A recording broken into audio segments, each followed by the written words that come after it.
মানে ভাই, সংস্কার প্রক্রিয়া নিয়ে তো অনেক আলোচনা আমরা করি, সবসময় আসে। তারপরে সংস্কার প্রসঙ্গ এসছে, যেই সংস্কার প্রক্রিয়ার মধ্যে আমরা আছি ঐক্যমত্য কমিশনের মাধ্যমে, এবং যেই প্রস্তাবগুলো নিয়ে বিভিন্ন দলের মতামত নেওয়া হচ্ছে, আপনার দলও দিয়েছে, বেশিরভাগ ক্ষেত্রে আমরা দেখছি যে একমত, মানে প্রত্যেকটা দলই 166টি গুরুত্বপূর্ণ প্রস্তাবের বেশিরভাগের পক্ষে একমত হয়েছে।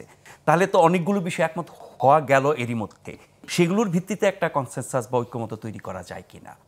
আমরা শুনছি যে এই প্রক্রিয়া পরে আবার আরেক দফা প্রক্রিয়া হবে। এটা তো করতে হবে। ধরেন, যেহেতু ডক্টর ইউনূস বলেছেন যে উনি সংস্কার করবেন জাতীয় ঐকমত্যের ভিত্তিতে, যেটা ঐকমত্য হবে না সেটা করবেন না, তাহলে ধরেন 160টার মধ্যে আপনি কমন দেখেন 100টা পেয়েছি।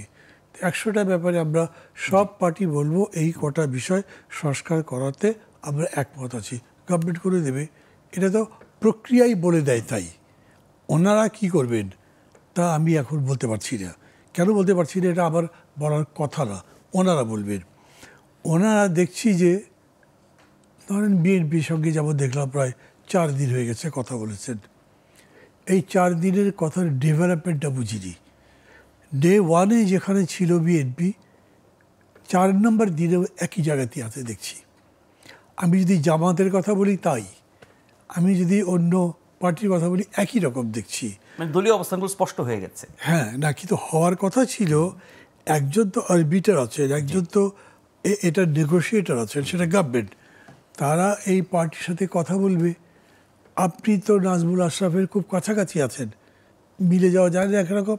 তারা এটা ইনিশিয়েট করবে যাতে এটা করা যায়।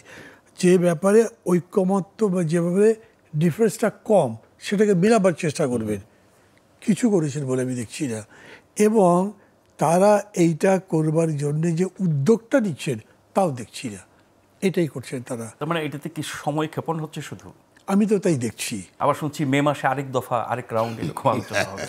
মানে এই যে ধরেন এই কথাগুলো যে বলা হচ্ছে না, অন্যরা কেউ হয়তো জিজ্ঞেস করছেন এরকম করে, কিন্তু সেকেন্ড রাউন্ড করবার আগে ফার্স্ট রাউন্ডের রেজাল্ট তো আপনাকে বলতে হবে যে এই রাউন্ডে আমি এইটা অর্জন করেছি।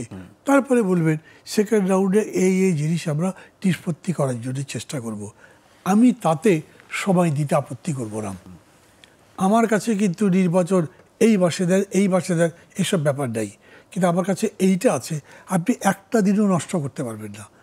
কারণ ইলেকশন যে দিচ্ছেন না, তার জন্যে এখানে আপনি যেরকমই বলেন, কই মানুষ তো ঠিক তত্ত্বাবধায়ক সরকারের বিকল্প চাচ্ছে না, নির্বাচন ভালো চাচ্ছে সমাধান মনে করছে। হ্যাঁ, এটা এই যে বলছেন, রিয়েলিটি হচ্ছে ইউরোপিয়ান ইউনিয়ন দেখেন, তারা কোনো ইনভেস্টমেন্ট করছে না।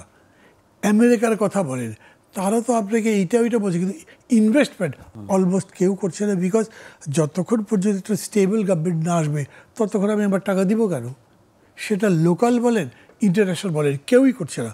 সেই অর্থে ইকোনমি ওরকম কোনো গতি পায় নাই। এখানে একটু মানে ভাই, আমরা আন্তর্জাতিক বিনিয়োগের জন্য অনেক দৌড়ঝাঁপ করছি, বড় বড় সম্মেলন করছি, বহু দেশ থেকে বহু লোক নিয়ে আসছি, কিন্তু দেশের যারা বিনিয়োগকারী, যারা দেশের অর্থনীতিকে টিকিয়ে রেখেছেন, তারা যে নানান রকমের সংকটের মধ্যে আছে, অনেক সময় তাদের পক্ষ থেকে বলা হয়, সেদিকে সরকার কোনো মনোযোগ নাই, তাদের সাথে কোনো বৈঠক, আলোচনা, পরামর্শ নাই। এইটা নিয়ে তো ব্যবসায়ীরা প্রচুর অভিযোগ করেছেন, সরকার তো শোনে নাই। এবং ব্যবসায়ীরা এরকম অভিযোগও করেছে, যেই দাবি উত্থাপিত হয় নাই সেরকম দাবি টেনে এনে শ্রমিকের মুখে দিয়ে দেওয়া হচ্ছে। যেই দাবি নিয়ে কোনো আন্দোলন হয়নি, সেই দাবিতে একটা আন্দোলন তৈরি করবার কাজ গভর্নমেন্ট করে ফেলছেন, এরকম অভিযোগও কিন্তু আছে। ওইটা তো আছেই। আমি বলছি লোকাল যে আপনি ইনভেস্টমেন্ট করবেন, এটার তো কোনো চেষ্টা আছে বলে আমি দেখছি না। কি একটা ঘটনায় বা যেভাবেই হোক না কেন, ঈদের আগে জিনিসের দাম কমেছিল হুলস্থুল, কিন্তু ঈদের পরে পরে আবার দেখে বেড়ে গেছে না। এটার একটা ব্যাখ্যা আছে, সেটি হচ্ছে যে যেই মৌসুমে সবজির উৎপাদন বাড়ে তখন এমনিতে দাম কমে, আরো তখন সবজির দাম কমেছে, তেল চালের দাম কিন্তু তখনও কমে না, আবার বেড়ে গেছে। আরও ব্যাখ্যাও আছে, আমি সে ব্যাখ্যার দিকে যাচ্ছি না। আমি বলছি আপনি অনির্বাচিত সরকার দিয়ে যদি মনে করেন দেশের ইকোনমি স্টেবল হবে, দেশের যে সমস্ত মানে অন্যায়, ভুল, দুর্নীতি আছে সেগুলো দূর হবে, এটা হবে না। আমরা নির্বাচিত সরকার চাই কেন? আমরা কেন বলি যে অনির্বাচিত সরকার কখনো নির্বাচিত সরকারের বিকল্প নয়? তার কারণ অনির্বাচিত সরকারের ইতিহাস আইয়ুব খান থেকে শুরু করে এই পর্যন্ত দেখেন, প্রথম 3, 4, 6 মাস খুব ভালো, তারপরে আস্তে 111 ও আস্তে দেখেছি। বেরোতে থাকে। তো এইটাও যদি সেই দিকে যায়, আমি ডক্টর ইউনূসকে বলি, হি ওয়াজ মাই টিচার, আমি সব জায়গায় বলি, ওনার যে ফেম এখনও আছে টোটালটা ডিফেক্ট হওয়ার আগেই তার এই জায়গায় যাওয়া দরকার।